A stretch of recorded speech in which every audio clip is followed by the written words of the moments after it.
I feel like it's been lost that no one's telling them, like, you are going to eat shit, pardon my language, for a long time. You're not going to make a lot of money. Like, you're going to be eating top ramen, almost every day. Like, you have to be willing to sacrifice in the beginning when you're young, when you don't have many obligations, you don't have a family, you can live, cheaply, but you have to pay your dues. You have to get someone to want to hire you. You have to show your work ethic to get to that next level. Especially in real estate, the barriers of entry are so high. The wall is so high. Yes. But once you get over that wall, as you know, it can give you probably the best quality of life out of any industry there is, in my opinion, in the world. Hey guys, welcome back to the Make More podcast with Matt Heslin. I'm Matt Heslin. I'm your host. Glad you're with us. I've got a very special guest with us today, a gentleman who's not only a great friend, but has been a colleague of mine and worked for me and with me for the last 17 and a half years, Mr. Casey McKeon. Casey is not only a developer and works with us at Heslin Holdings, but Casey's also a public official in the city of Huntington Beach, California, as a councilman. So he's very accomplished. We're going to get into a lot of debate about policy and a lot of information about how he became a developer. So good morning, Casey. Good morning. Thanks. How you doing? Good, man. How are you? You look good. Thanks. Feel good. So do you. Look good, feel good. Looking good, Lewis. That's right. Feeling good, Richard. Oh, that's awesome. Thanks for coming on. No problem, man. Thanks for the invite. I'm glad to have you. Yeah, looking forward to it. Hey, I want to jump right in because I've got so much stuff I want to get that our listeners can get from you personally. Sure. So can you tell us a little bit about, so just by way of background, I went to the USC Price School of Public Policy last week for graduation for my niece, and they have a real estate development program there. Yeah, the MRED. Yeah, MRED. Yeah. Correct. You're a USC grad. I am. So I'm looking at, you know how hard it was to get into real estate development. Right. I know how hard it was to get in. Nobody would hire me. And so what are these kids with all these degrees in real estate development who really don't know how to build shit? Yeah. What are they going to do? That's a great question. I mean, we've, throughout my career, because I just got my undergrad there, obviously, and then I've met some guys from that point forward that got their masters in real estate development, and I always thought, like, what's the benefit of spending another $100,000, which I'm sure it's more now, to get your master's in real estate development. To your point, if you don't, you got to get a job first. So I don't know if I necessarily see the benefit. Maybe if you're already in the business and you want to come back later and really, further educate yourself, but coming in as fresh out of college with no job experience, I think that's a big reach. I mean, the main thing about USC, and you know this, is that it's the network, it's the connections. I mean, my first job, when I met you through my parents and I asked you to hire me and you said you weren't ready yet because you had just left the retail world, being a president of Smart and Final Real Estate, to the dark side of development, and just didn't have the cash flow yet to bring on anybody. But you got me connected through your network, and it was hilarious. So I'm, a young kid out of college in Newport Beach, and I go meet with this company, West Trust, up in Calabasas, and my interview was with this guy, David McDonald, and his basically started out this way. He's like, "How you doing? Good. Where'd you go to college?" USC. He's like, "Awesome, you're hired." I'm all, "That's a thing?" He's like, "That's a thing." So to answer your question, it's like the network is so powerful, but to get your master's right away before you get any job experience, I don't agree with that path. Just to add even more. Well, just to be clear, there were 300 undergrads. Yeah. There must have been 500 grads. Yeah, I mean, it was crazy. But what I'm interested in is, so one thing I've appreciated about you, Casey, over the last 17 years of working together and knowing you for the last 20 plus years, is that, and I was telling this to Brittany last night, I said, Casey is successful because he's just a tiger. He's like a pit bull. He gets it in his mouth and it ain't going to live. The project's going to go his way. It's going down. Because every time I ask you, is this deal going to make it? The answer is always, yes, it's going to make it. Yeah. There's hurdles, there's bumps, but it's going to make it. Right. And so I think maybe one of the things you can tell the kids out there that are listening is, you're successful, Casey, because of your tenacity. Right. Period. If somebody had to say, who is the ultimate emblem of tenacity, you would be it. Thank you.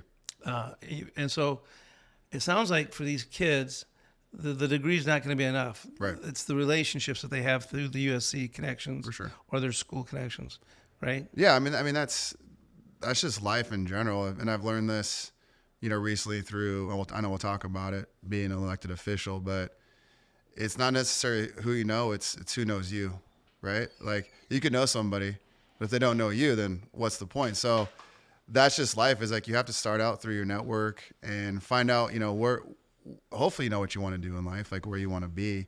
And it's that book, Getting to Yes. It's like, how do I get a yes to either get that job or solve this problem? And so that's my advice to young kids, is like, you have to have an amazing work ethic. You can't be discouraged if you don't get the answer you want right away. And then it's like, how do I get to yes? How do I get this person to hire me? How do I solve this problem?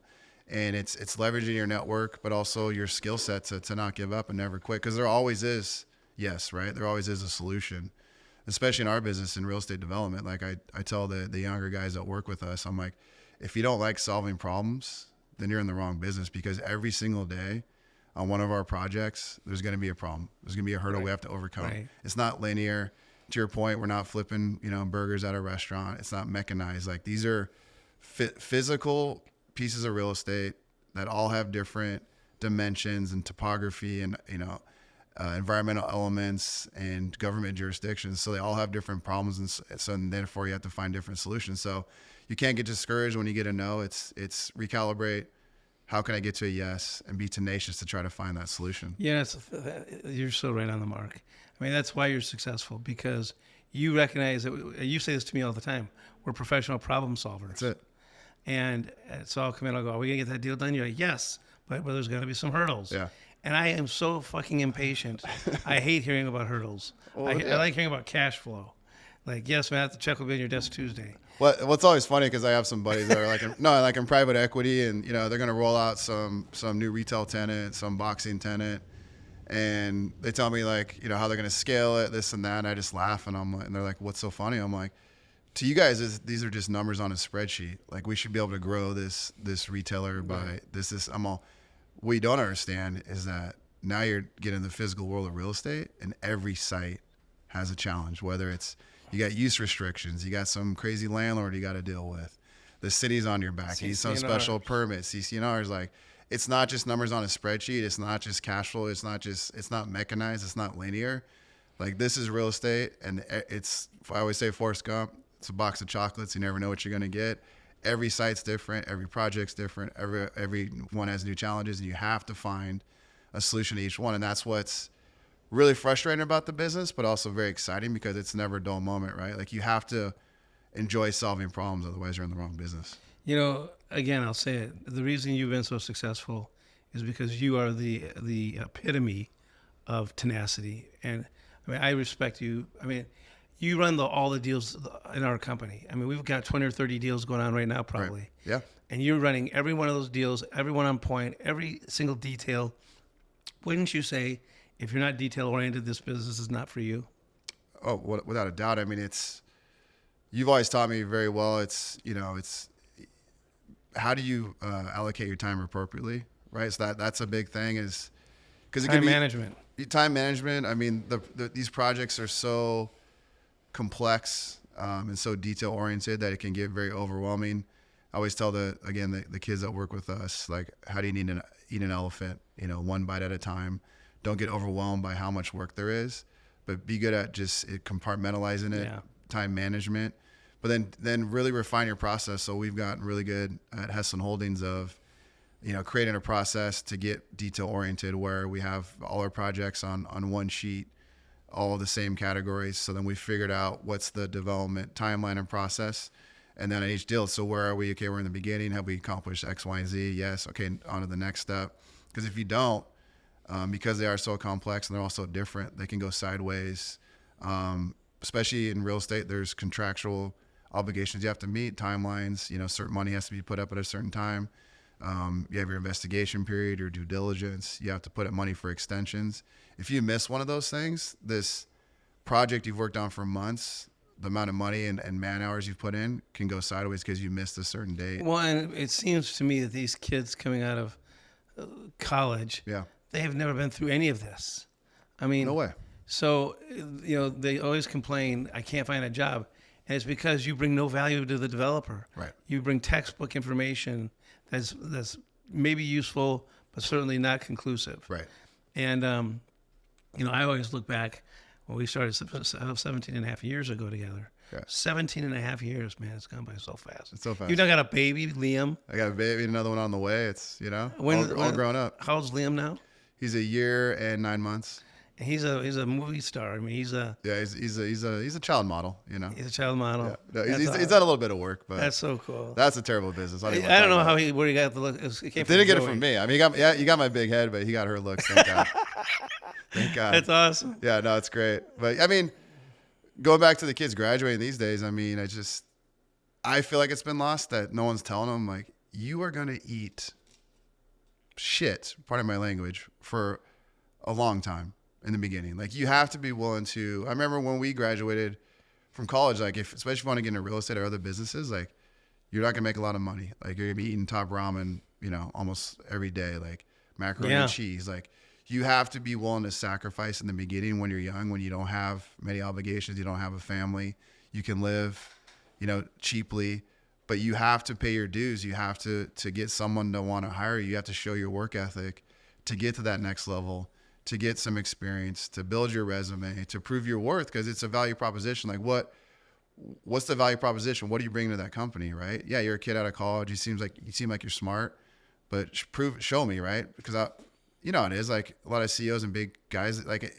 it's a huge effort to find the right person, but also a huge effort to take your time to train this person, right? So you got to prove to the employer why they should hire you, and then be willing to work your ass off and make sacrifices to make it. Because especially in real estate, the barriers of entry are so high. The wall is so high. Yes. But once you get over that wall, as you know, it can give you probably the best quality of life out of any industry there is, in my opinion, in the world, Yeah. Do you think the kids today, the Gen X, the millennials, the Gen Y, especially the Gen Y and the millennials, they seem to have a philosophy that I should get it right now?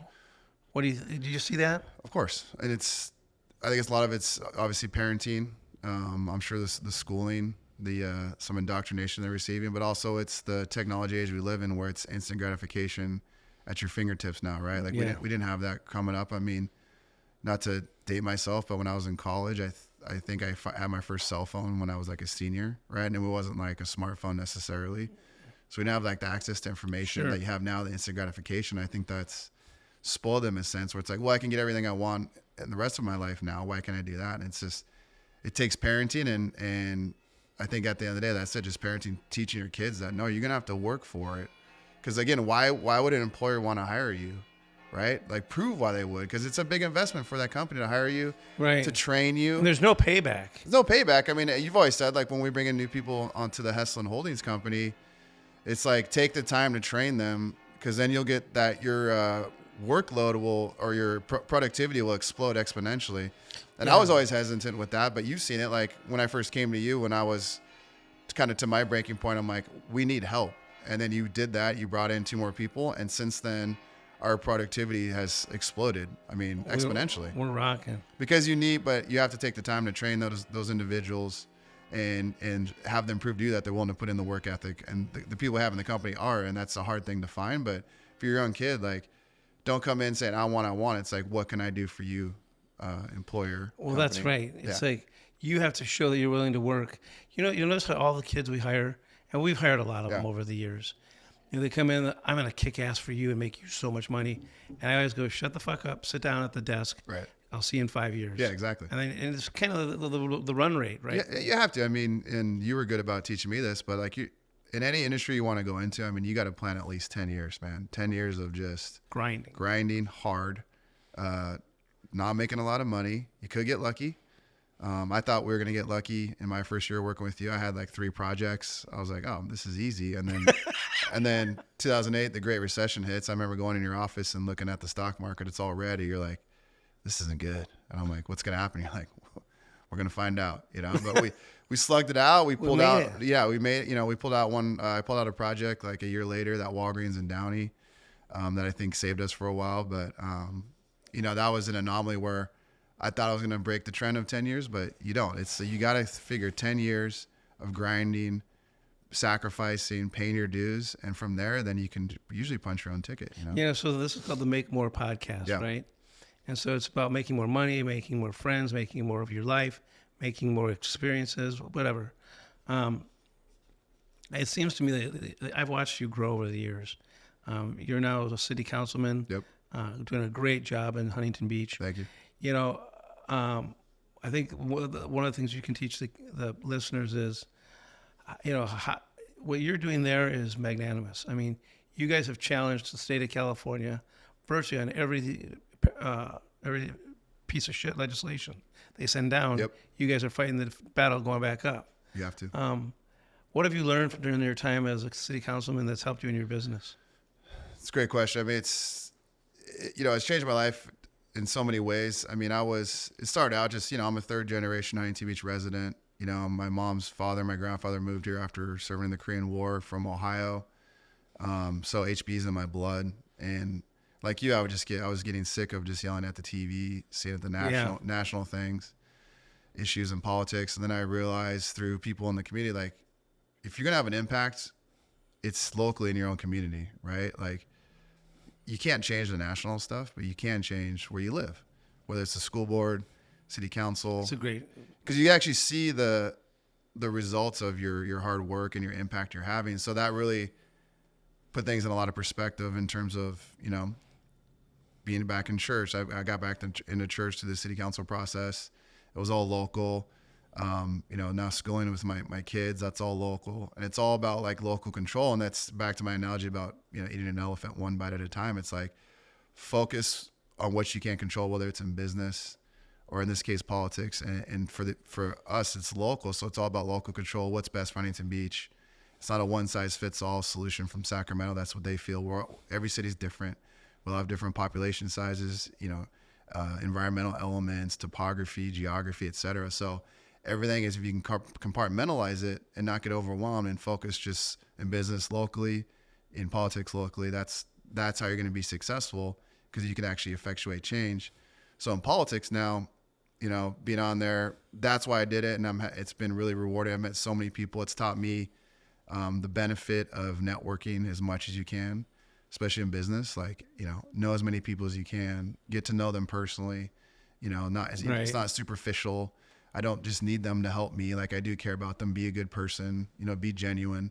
And then in politics, you have to do that too, if you want to get elected too, right? You have to, because so many people are sacrificing their time to volunteer, walk neighborhoods for you, knock doors, and make phone calls.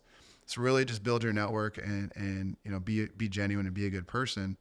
And then on the business side, what we do in real estate is we need the government to approve our projects. Right. So now that I'm on the government side as well, I'm on the other side of the desk, and I've really tried to understand their perspective, right? Like, and then it's going back before, it's a value proposition. Yes, these projects are valuable to us on the private side. We want to, develop them. And we're creating jobs and sales tax revenue, all those things. But it also is beneficial to the public side, and understanding how it is beneficial to them. First of all, like I said, for us, we're developing either a vacant piece of property or renovating an old rundown shopping center. So we're bringing in, obviously, property tax appreciation. We're creating jobs. We're creating sales tax. We're making aesthetically the area more beautiful, more in line with their design standards. So there is a reason the city or the government wants to approve it as well. And then what's really helped us on our company side now is understanding to be able to what their perception is on the project. The public side? Yeah, the public side, why it's a benefit, but more importantly now how to navigate through the government bureaucracy to get to the correct decision maker. And I can't tell you, I think on most of our projects now, whenever we hit a roadblock, I go, okay, where's the roadblock? Which department, because every department's different. Like planning's got their own issues, right. Public works, what's the issue? And then understanding who to talk to, like who the chain of command. And I was thinking about this podcast, like that's good advice in any industry is like I said, getting to yes. So who provides the approval on your widget or your project, et cetera. Understand that tree, that like approval tree you have to go through. Right. Try to understand what their value proposition is, what their benefit is, what they're looking for, and then who the decision makers are. So when you do get stuck, who you can reach out to, build a relationship with. Because again, it's all networking. We're just people. We want to work with people we like. Right. Make it personal, make it human, and you're not just some greedy developer behind a desk, but we're actually trying to benefit the community. And so that's been amazing. And then even recently, we have a project out of state, and a lot of these departments of transportation in California, it's Caltrans, Right. have huge oversight on projects. And we have one now where they're hesitant to give us a driveway approach on the main road, which we need. We need access for the project to go forward. And they're at this point saying no. And before I was elected, I would say, that's it, guys, it's done. And architects and engineers felt the same way. But I said, wait a minute, I would believe the city has an issue with this, because if we don't have access here, this property is probably undevelopable, right? So doesn't the city have a value proposition? Don't they have a need? And sure enough, yeah, they're one of the smallest jurisdictions in this entire state. They're starving for sales tax revenue. So my plan now going forward is like, let's meet with the city, explain to them what this Department of Transportation is saying. Let's all work with them to then work with us, with the Department of Transportation, and focus on the public side, right? We have a need.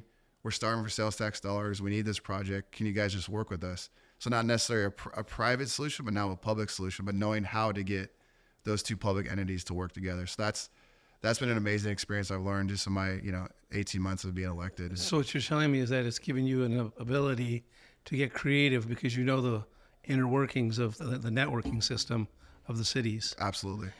One of the things that I wanted to ask you was about, it's great because you'll say in the office, somebody's griping about, a national issue, and you'll say, get involved. Yeah. Get involved. Go run for office. Right. Go do something about it. And I love that because, when you want, not to go to the dark side here, but you see these big billionaires funding local politicians. Yeah. Why aren't they funding national politicians? Because national politicians don't get anything done. Right. The votes are counted at the local level. Right. So if you have voter integrity issues, it's at the local level. Yeah. And you got to elect people who are reliable and have integrity and so on and so forth. Right.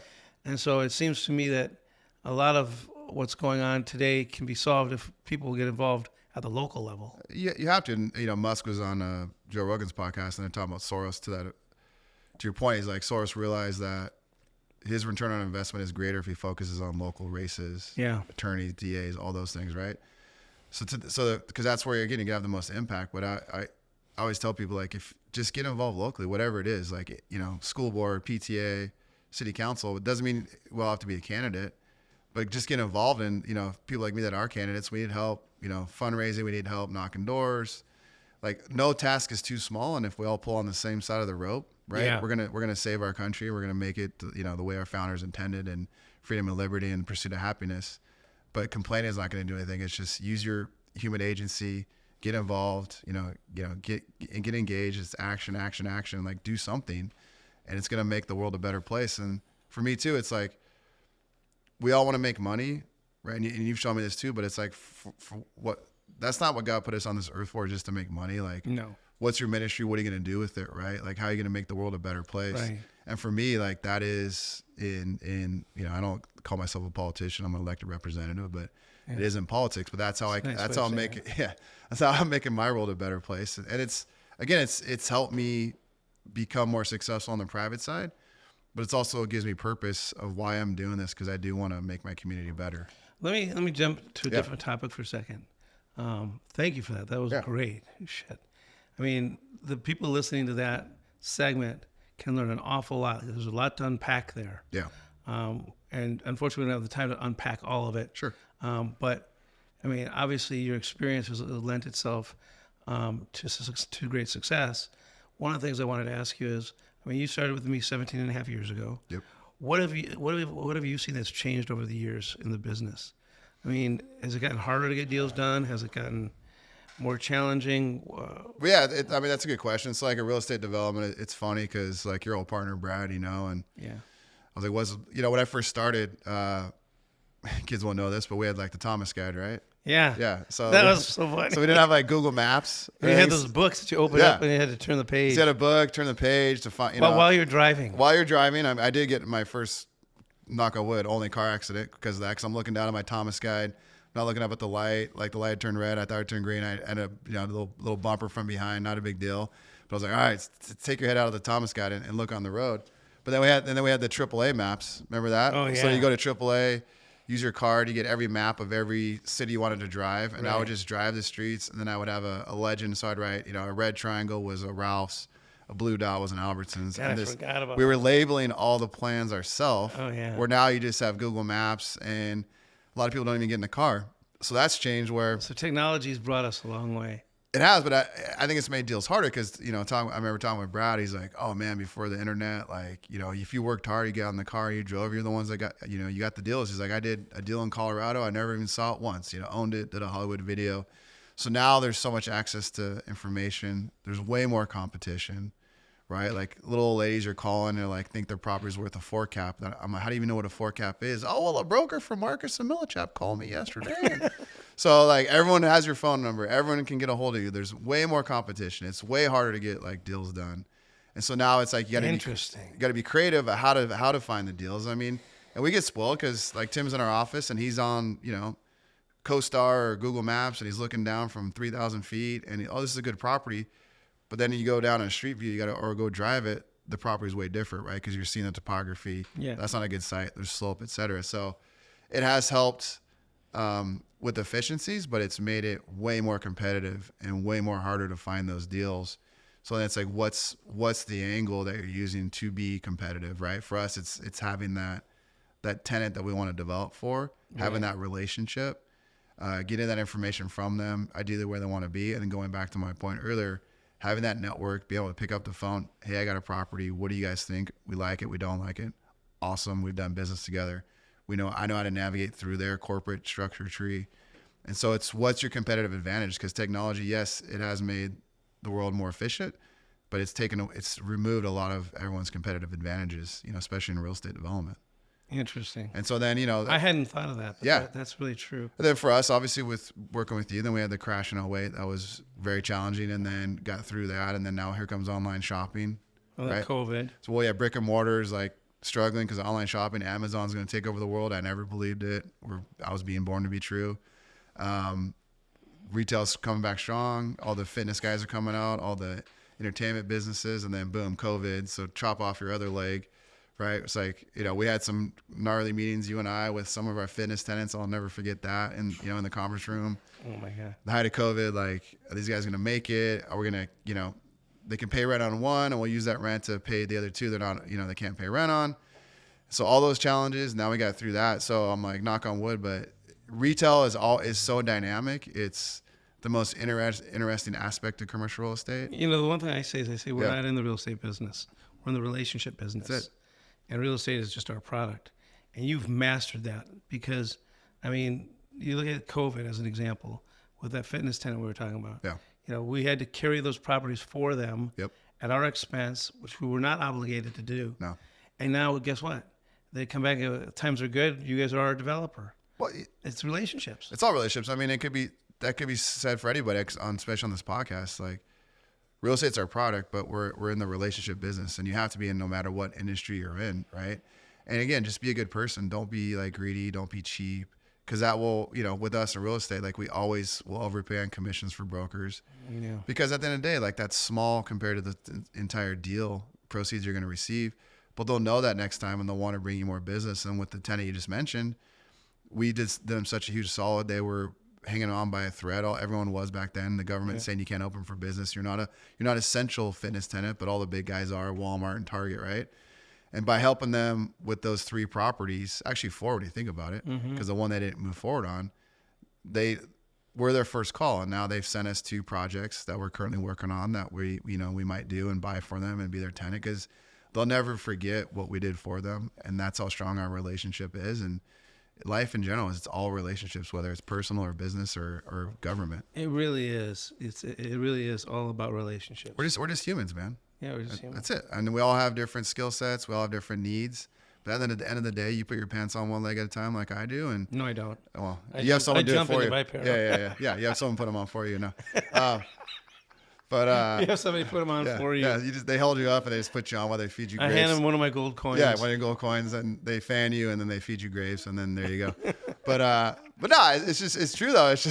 Life is just relationships, man. Like we're just all humans, right? So like disarm someone, disarm yourself, just be a good person. People want to work with people they want to work with.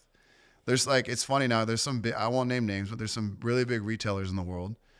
They make coffee, and I'm talking to some other people, like our colleagues in the industry, and like no one wants to work with them anymore because they're so abrasive, they're so dug in, they're uncompromising, they're not flexible, and at the end of the day, people are like, do I really want to go through the brain damage? And, right. You know, like life's too short, man. I want to work with people I want to work with that are good people. Yeah, and you know the thing is the contract is only as good as you intend to honor it. Right.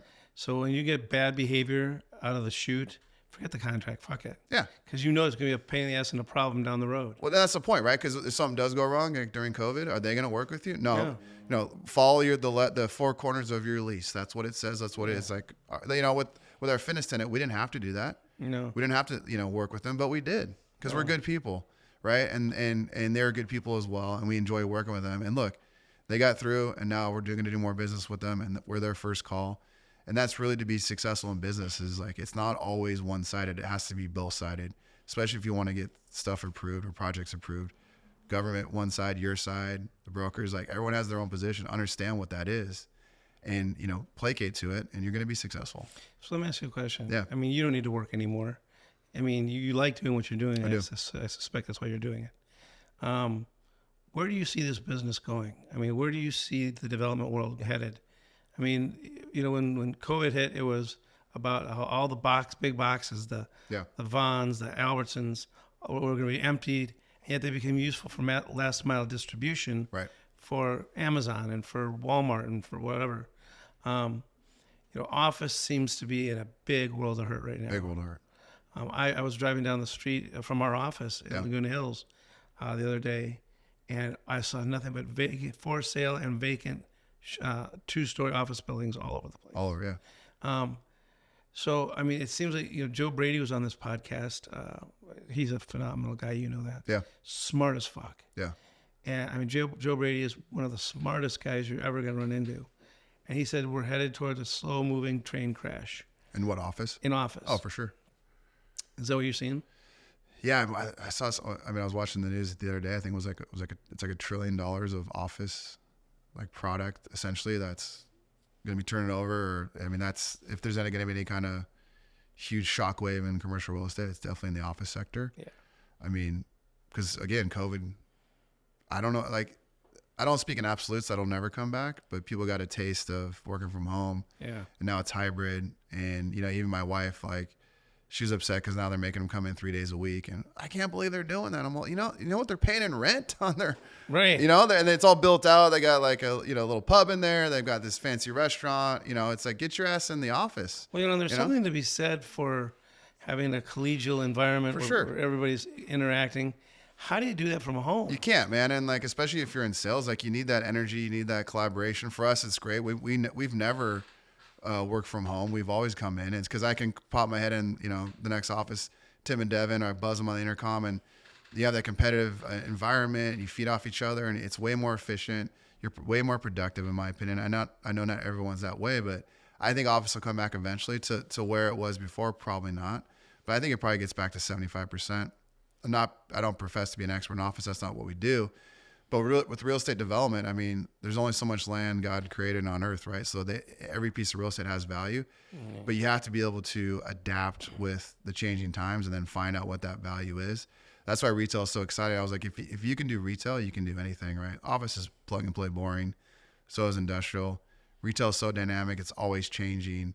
You know, we do a lot of fuel stations. Now California is saying there's no more internal combustion engines by 2035. Yeah, right. I'll believe it when I see it, right? But then you have to adapt, and then, you know, now we're bringing in some electric charging stations because the cities are making us. Lancaster's making us put in hydrogen, and there's only 7 hydrogen cars in Lancaster. So it's like, yeah, but you have to be able to adapt to that physical environment you're in and the sector you're in. So development will always be there. You know that, right? Absolutely. It's just, can you physically as a developer adapt to that real estate, to that environment, to that state, to those government regulations to be able to extract the value out of the real estate? Well, and, you know, I'm thinking about the fact that with your relationship with one of our main tenants, because of that, you got three massive deals, three massive deals, potentially 4. 3 to 4 massive deals. Right. And, I just look back at how you build that relationship with the tenant. Right. And we keep talking about relationships are everything. And the fact is that that's true. The relationships are everything. Fuck the product. Your product doesn't mean shit. Right. They want to know why before they want to know how. Well, no, I think it goes back to the beginning when we started this off with like the young kids. It's like that example of work with one of our main tenants to get to this point where now they want to work with us on these 3 huge projects. We worked very hard, right? We had a relationship, of course. We nurtured it. We're good people. We worked hard. How can we help you, right? We've helped them on several of their projects. Yes. And then, so we worked hard. We built a relationship. We nurtured the relationship. But then also we produced results. So now we've shown them our value proposition that we're bringing to the table.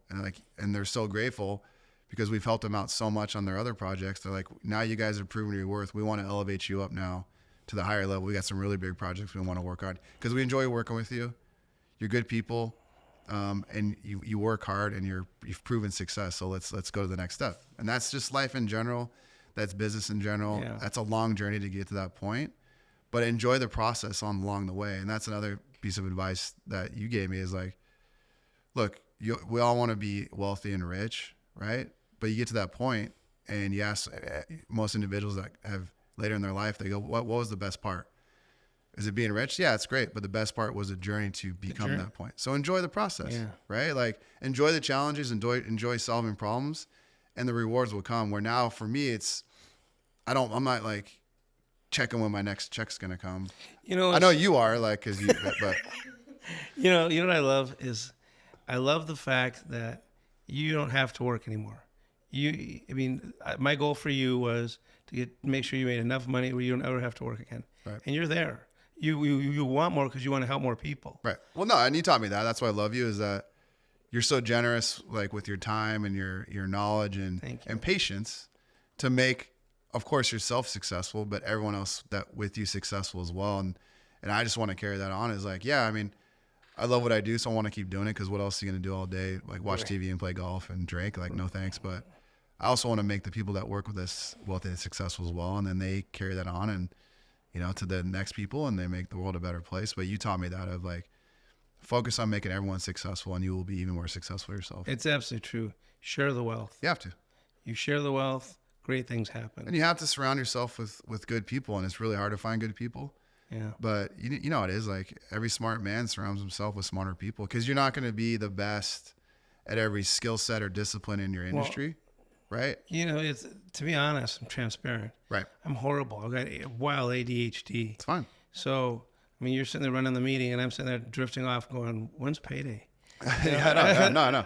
But it's kind of funny. Well, it is, but you're great at, no matter what industry you've been in or with your foundation or whatever, you hire the people the best that supplements maybe where you might be deficient. Yeah. Right.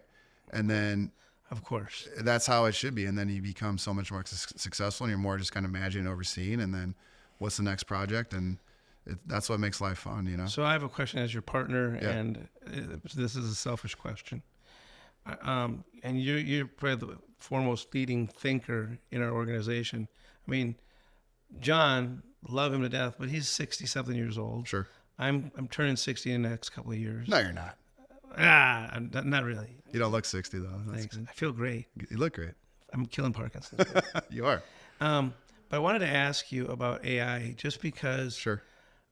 You've got your finger on the pulse of the organization, where we're headed as a company. You've got not only the finger on the pulse, but you're running all the deals, and you look at technology and you use technology every day. And you just got done telling us what an amazing leap technology has made in the real estate industry, from going from Thomas Guide to AAA maps to technology. AI, I hear about AI in everything all the time. Right. I'm almost nauseated by it. But I'm just wondering, is there a place for AI in real estate development? Have you thought about that? That's a good question, man. I think AI is hilarious because I'm like, has no one seen Terminator 2? Like they don't we know how this movie ends, but they don't stop. I don't understand. Like you see, these robots like killing us. No one's seen these movies. There's a reason why they were made, but cautionary tale, but anyway, that's another part of AI. But in terms of like the small kind of granular versions, it's interesting. So like some cities have talked about it, and I think there'll probably be an application for just kind of like the mundane activities. So like with cities, it's like kind of permitting, and when people would submit an application, does it check all the boxes? And you can probably like automate a lot of that stuff. Yeah. Right. Real estate development, maybe the same way. I'm trying to think like. So it's not clear yet. It's not clear. I mean, I don't know. What do you think? I've thought about like what's the applications for that in real, and it's all the mundane stuff like marketing brochures and like, hey, here's a photo of my property, and they can just crank out through Chat GPT like a marketing brochure. I know marketing is like a huge thing that it can do. So there's that piece. Could it mechanize? Again, applications through the city when you're getting your entitlements, absolutely. In terms of like the day-to-day real estate transacting between buyers and sellers, I don't know if I see that yet. I mean, comps, of course, but I don't know. What do you think? I just don't see it being real estate's so unique, and like I said before, every project's so unique and different owners. Everyone's got different temperaments and personalities. I don't see how you can ever automate that transaction. I think one of the things I'm learning from my friends who are owners of AI companies is AI is severable and applicable to very different functions. Right. So as an example, one of my buddies who I'll have on the podcast sooner or later owns an AI company, and they focus on color palettes. So you talk into the microphone, I want this feeling in the room, I want this kind of feeling. Yep. And the AI goes and creates a color palette for you. I see the utility in that for sure. Yeah. Especially for like marketing, right? Like, you'll see like a lot of it now too. And they even talked about in politics, like, I want to create a flyer for myself, and then they spruce you up. Or with real estate, like, we want to sell this property, we want to lease this space. Boom, just provide a photo, tell it'll crank out a nice piece of marketing material for you that you can send out. So I can definitely see that application. Yeah. But in terms of like the intricacies of like actually doing a deal, it's still relationships. Of course. AI cannot replace. They'll never replace that. And that to me is encouraging, right? Because if it does, then what are we all doing here, man? We're just gonna sit in our house on the couch, and little Joan's gonna fly in and drop food in our mouth. I mean, I don't know. Like, it's just removing that humanity out of like the world, and so I'm optimistic that it'll never replace like real estate development. It just can't. Like you said, we've all seen the Terminator. Yeah, we know how this ends. I don't get it. Let's not help it along. No, I don't get it, but they are. It's insane. Yeah. So in terms of your business plan, what are you seeing? I mean, the boxes are being backfilled by last mile like distribution. Distribution. You got click and pick. You got all these different methods for shopping. Do you see brick and mortar still having a future? Oh, for sure, man. I mean, you've seen it with Amazon, right? Like, they bought Whole Foods. They came out with their Amazon Fresh, which is just absolutely tanking, which is hilarious. Because they realize why is that tanking?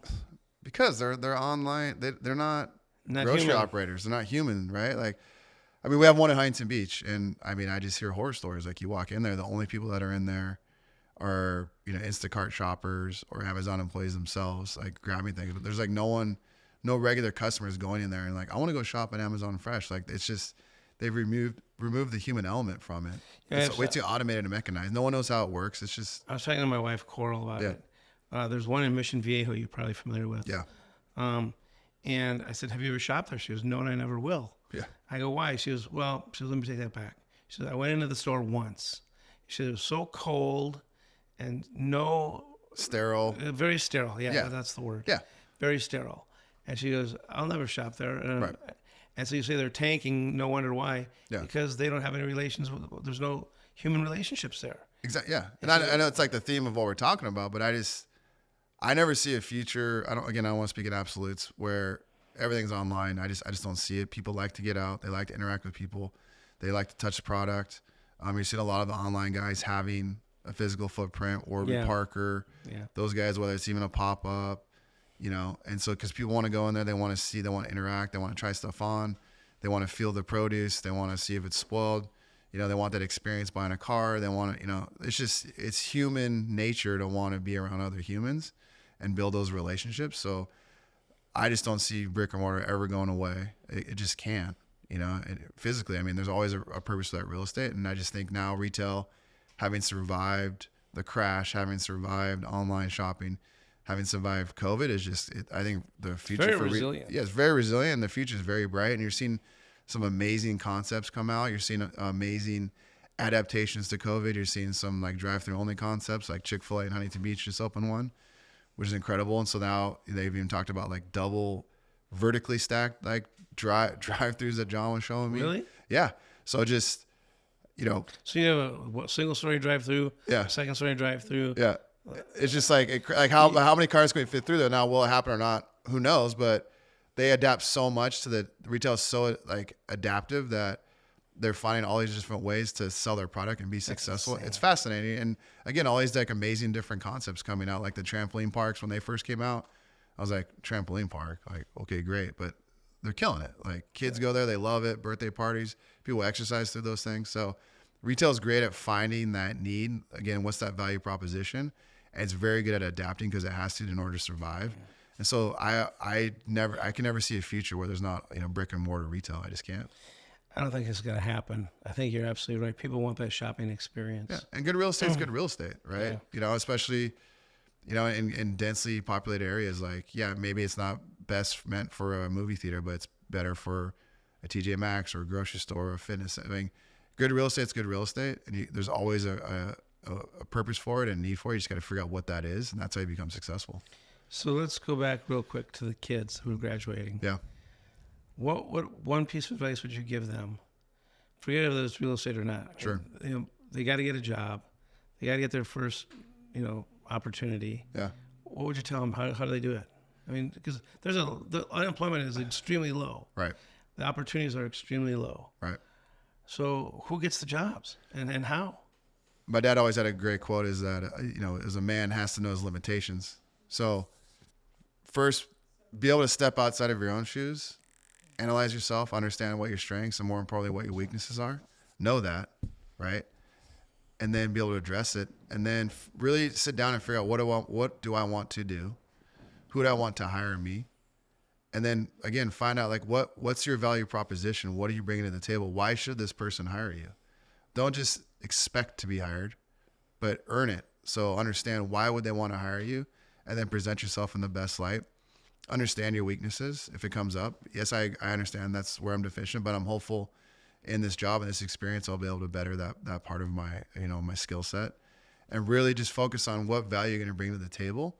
If you sat down with an employer and said that, like, yes, I'm inexperienced, acknowledge your deficiencies, but here's my work ethic, here's what I'm going to give towards you, here's my value proposition, here's how I want to make your company better.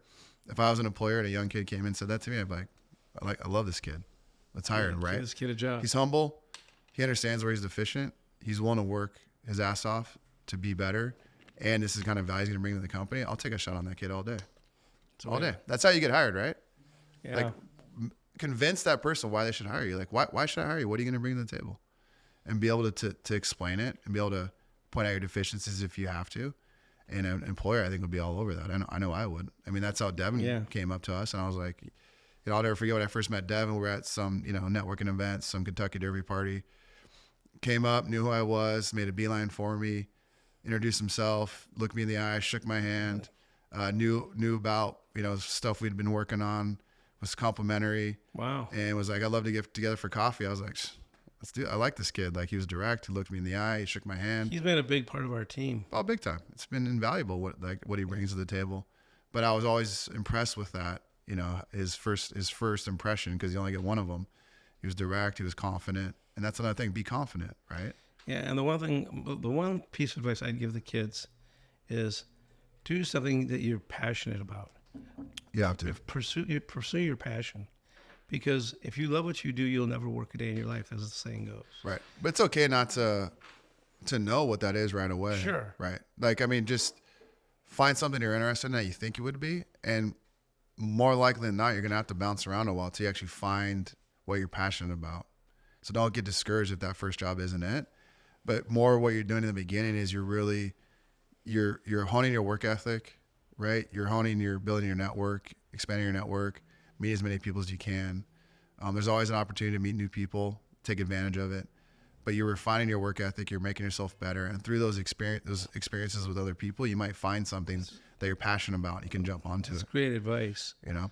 So pursue it. Pursue your passion. Pursue your relationships. Right. Build your network. Be of service. Know what you can contribute and be willing to go the extra mile. I don't know if it was you that told me this, but life's about opportunity. So it's having the foresight to actually recognize the opportunity, and then having the courage to like go for it, right? Yeah. Because you'll have a lot of opportunities that go across your plate every single day, but you have to have the foresight to actually realize that's an opportunity, and then have the courage to like jump in and grab it and go for it. Yeah. I once asked the founder of a public company, he'd come from nothing. I said, what's the difference between you and me? And I was an employee of a company. He goes, I've got bigger balls. And I'm like, okay, just that solves that. That's very helpful. Yeah. But it was helpful. Yeah. Because what it told me was he went out on his own and took the risk. Right. And that at some point in your evolution, you had to start making deals on your own. Right.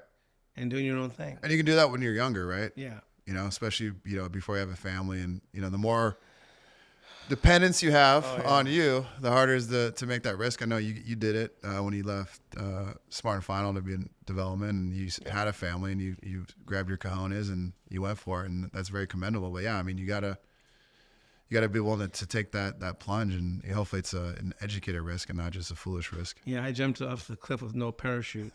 Don't do it my way. Do it a different way. Yeah. Find a safer way to do it. Yeah. It worked out really well for me, thank God. But obviously that was a very, very stressful time, the first 5 years. Oh, yeah. 5 years of no income. Oh, my God. Like I said before, it's going to take you at least 10 years. Yeah. Right? In those first 5 years, you sacrificed, you took risk, you saw the opportunity, you went for it. You had a great network through your previous job and just life in general. You utilized that, and look where it's taken you, right? And that's somewhere to learn from, is that, and that journey has been amazing. And it's never always easy. It's always hard in the beginning, but when you start hitting those milestones, you get over that wall of that barrier to entry, like I mentioned, then again, like, this could be one of the greatest. The dominoes start to fall for you. Yeah, it could be like the greatest quality of life I think that real estate can provide. Well, I mean, think about why you're in it. Yeah. Because you run your deals. Yeah. And then if you have to stay home, you can stay home. If you want to work from home, you can work from home. For sure. If you want to go travel and work, you can do it. Yeah. I mean, we don't really have an office policy per se. Right. The only thing we did, I think, really, really well was when COVID hit, I made everybody go to the office every day. Yeah. I said, nobody is staying home, because I knew that would just fuck them up. Right. I mean, everybody's staying at home, climbing the walls. Right. I'm like, no, we are going to work in our offices. We're going to kick ass. And how many people became sellers of properties during that period of time when we were cold calling them, that prior to the pandemic, they were not sellers? Oh, big time. So we got paid off big time by Tim and everybody working in the office, cold calling. People who said, I won't sell a month ago are now urgently wanting to sell. Sure. I mean, they're having that discussion in their mind, like, is this property gonna be worth something after this? Who knows, right? And it's not that we're taking advantage, but we just kept focused and kept working and kept calling. And now some of those people are actually answering the phone. Like, to your point, maybe they weren't sellers before, but maybe they are now. But that exercise through COVID, that created a work ethic for us to always be in the office. That, yeah, occasionally now you can work remotely because we've shown how valuable being in the office is, right? So it's like you got to establish that culture first. You got to build that work ethic first, and then you can, have the freedom to sometimes work remotely, or go on a vacation or whatever. But you got to establish that foundation of your strong work ethic first before you can have those rewards later down the road. So I got a few more questions. Yeah. I'm going to wrap this up. So what do you want your legacy to be about? I mean, you're now in the public sector. You're a private developer. You have the means to do things. What do you want your legacy to be about? Just a good person, man, honestly. Like, someone that people enjoyed being around, someone that was gracious with their time and resources, that helped them become successful in the city. Just someone that, helped make the community better, helped solve problems. Like, for me, that's the best part about being an elected official is all the stuff in the background that I get to do, like all the people I get to help. I mean, I always say it's like I'm being on the board of an HOA of 200,000 people, and my community is 27 square miles. I mean, some of the complaints we get, but the politics element's the worst, because, it's hard enough to solve government and solve these problems, but then you overlay politics on top of it, and a simple 2-hour city council meeting takes 6 because of people are just attacking. Did it really take 6 hours? Sometimes, yeah. Jeez. It's insane. But to answer your question, that's how I want to be remembered. Just a good person that like people wanted to be around. They enjoyed their company. I was gracious with my time and wanted other people to be successful and just be happy, because that's life, right? Like, your goal on earth, in my opinion, is to make the world a better place. So like, did I do that? Did I accomplish that? And did I make other people's lives better in the process? That's how I want to be remembered. And hopefully, you had a good time with me and we had some laughs, and most likely being Irish, a couple of drinks, Yeah, indeed. Always a couple of drinks. Yeah, that's right. So I always ask this question. Yeah. Because I think it talks about the personality. Tell me your favorite beer. I mean, favorite beer would have to be Guinness for sure. Yeah, I figured. Yeah, Guinness. Probably Guinness, yeah. Black and tans? I just thought like a straight up, just black Guinness, nice and Wow. cold, nice and cold. Woo. When we went to Ireland the first time, we go to the Guinness factory and they take it to the top, the old smokestack, and it's like Charlie and the Chocolate Factory. They pull it straight out of the pipe. It's never even like hit air before. And they pour you like a fresh pint. It's like 36 degrees cold, and it's like the best thing you've ever had in your life. Really? Oh yeah, it comes straight out of like Isn't the factory. Guinness heavy? Not really. I mean, it feel like it looks that way, but it's actually not. It's actually pretty light. Yeah, come on. That's why like a normal like stout is like heavy, but it's actually not. Like that's probably my favorite. Now, do I drink it like all the time? Absolutely not. Like if I'm gonna drink normal beers, I'm more like the light versions, of course. But if I had to pick one, it'd probably be So you're on Guinness. an island and they got all these spouts. Yeah. You have to pull one spout. That's the only one you get. It's Guinness. Yeah, it has to be cold though. Okay. Yeah. And then, so the other last question I have for you is, this is called the Make More podcast with Matt Heslin. Yeah. So this is about making more. Right. Some people want to make more money. Some people Ron Jones wanted to make more experiences. Wanted to help more people. What is your more? What do you want to make more of? Probably the last one you said, like help more people, solve more problems. Yeah. Love solving them in the city.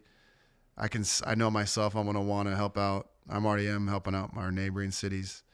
I just want to help out more people in business and in the public sector. And because people are thirsting for that. They're thirsting for leaders. They're thirsting for people that are of action, that want to fix things. They don't just give you happy talk. That's probably one of the worst things I've seen about politics, is seeing people that just want to climb to that next rung. And I'm like, at some point, do you ever want to help out your constituents and solve actual problems? Integrity. It's not just the next like rung on the ladder, is it? And a lot of it is. You see a lot of that. Oh my God. That's unfortunately most of it, where it's like, I'm just worried about the next office and the next election and going to the next level. But it's like, at some point you're there to help people and solve problems, right? So I've seen that there's a dearth of that. So I want to help out as many people as possible. And in the meantime, I know that'll make me more successful, make my family more prosperous, and, our company more successful. Because the more people help out, the more they want to help you. And it just expands from there. That's awesome. Yeah, man. And a lot on your mind, a lot to do. It's fun. I mean, it's compartmentalizing it, right? Like for me, it's, family first, obviously God, and then business second, and then the city council stuff, that's like in last place. Yeah. Or I put on the resume to you, or the application, I put bowling too. I'd probably put bowling before city council and that priority. Yeah, well, that's probably a good idea. Hey, so the baby's due November 14th. November 14th. Yeah. You have a name already?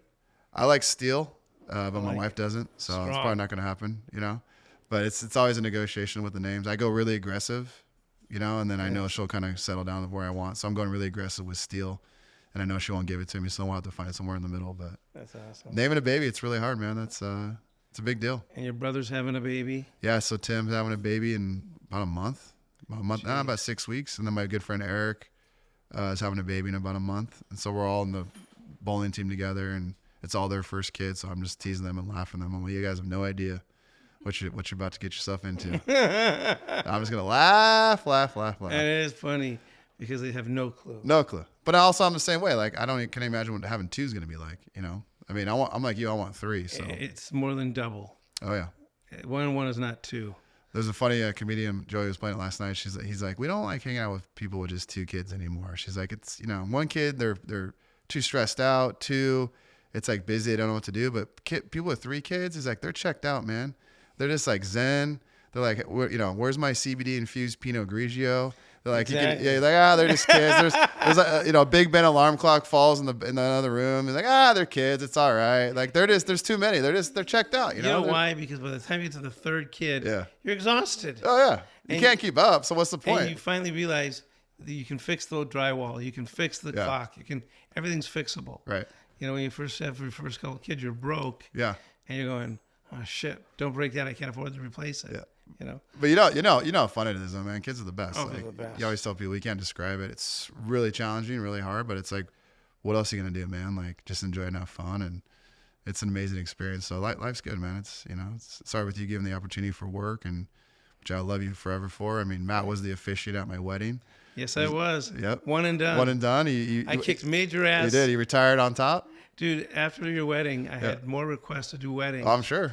And I was like, nope, never again. You crushed it. I was so stressed. Oh, that's a big deal, man. I'm very grateful and love you for that because that was amazing. But yeah, man, it's just life's good and just let's keep it going. Anything you want to ask me before we go? Yeah, just I was thinking about that too. But what all the different like businesses you're involved in, and even on like the charitable side with the foundation, is there like a common theme or thread through all those that is the same that you can apply so other people can apply to make more in their life with whatever they're doing? Would you say? It's focus on other people. Right. Focus on get the focus off yourself. Get rid of self. Become selfless. Right. More of God, less of me. Yeah. More helping people. So I go every day. I'm going to do 10 random acts of love today, and it can be just opening a door. Yeah. It can be just complimenting the ugliest person you've just seen and saying, you know what, you got a beautiful dress on. Yeah. She may be ugly, but you can compliment her dress. Right. Bring people up, lift people up. The common thread for me is, if it's my business, I'm lifting you guys up, trying to. If it's my foundation, it's about lifting up the poorest people on the planet, helping God's poor people, helping God's, people with Parkinson's. So my common thread is love people. Love people, work hard, make money, give it away. I say I built my empire over the first 25 years of work, and I'm spending the next 25 years giving it all away. Love it. It's great. And I've got my daughter working with me, Brittany, and she just bought a new condo. I know. I'm ready for the housewarming party. I'm ready for the housewarming party too. Yeah. I will drink some Guinness. Let's do it, baby. I'll bring it. Thanks for coming in. Thanks, man. This is fun. This is great. It was really fun. Thank you. Good to see you. You too, bro. All right, see you at the office. All right, see you.